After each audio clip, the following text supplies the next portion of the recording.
ഗോവിന്ദമുട്ടത്തപ്പൻ ശരണം. ഗോവിന്ദമുട്ടം ശ്രീധർമ്മശാസ്താ ക്ഷേത്രത്തിൻ്റെ ഐതിഹ്യത്തെക്കുറിച്ച് പറയുമ്പോൾ പഞ്ചപാണ്ഡവരുടെ അജ്ഞാതവാസക്കാലവുമായി ബന്ധപ്പെട്ട സംഭവങ്ങളാണ് കേട്ടറിഞ്ഞിട്ടുള്ളത്.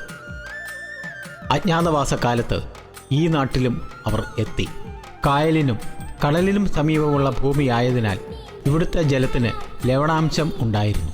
കുടിക്കുവാനും നിത്യകർമ്മത്തിനുമൊക്കെ ശുദ്ധജലം കിട്ടാതെ വന്നപ്പോൾ ഭഗവാൻ കൃഷ്ണനെ വിളിച്ച് ഗോവിന്ദ മുട്ടിയല്ലോ എന്നു പറഞ്ഞത്രേ. അതിൽ നിന്നാണ് ഗോവിന്ദമുട്ടം എന്ന സ്ഥലനാമം ഉണ്ടായത് എന്നാണ് വിശ്വാസം.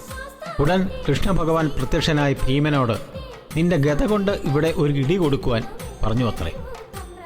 അങ്ങനെ ഗത കൊണ്ടിടിച്ച സ്ഥലം ഒരു ജലാശയമാകുകയും അത് പാണ്ഡവൻ ചിറ എന്നറിയപ്പെടുകയും ചെയ്തു. കൊട്ടാരത്തിൽ കഴിയേണ്ട നിങ്ങൾ ശനിദോഷകാലം ആയതിനാലാണ് ഇങ്ങനെ കഴിയേണ്ടി വരുന്നതെന്നും പരിഹാരമായി ശാസ്താവിനെ ഭജിക്കുവാനും പറഞ്ഞു. ഭഗവാൻ തൻ്റെ ദിവ്യപ്രഭാവത്താൽ ഒരു ശാസ്താവിഗ്രഹം മെനഞ്ഞെടുത്ത് അവർക്ക് നൽകുകയും ചെയ്തു. ആ വിഗ്രഹം അവിടെ പ്രതിഷ്ഠിച്ച് അവർ ഭജനവും തുടങ്ങി. ഒപ്പം അർജുനൻ തൻ്റെ ഇഷ്ടദേവനായ മഹാദേവനെ പ്രതിഷ്ഠിച്ച് ആരാധിച്ചു അത്രേ. എല്ലാ നേരങ്ങളിലും അവർ ധാരാളം കദളിപ്പഴം സമർപ്പിച്ചാണ് പൂജകൾ നടത്തിയത്. അതുകൊണ്ട് ഇന്നും ഭഗവാന് കദളിപ്പഴം ഏറെ പ്രിയങ്കരമാണ്.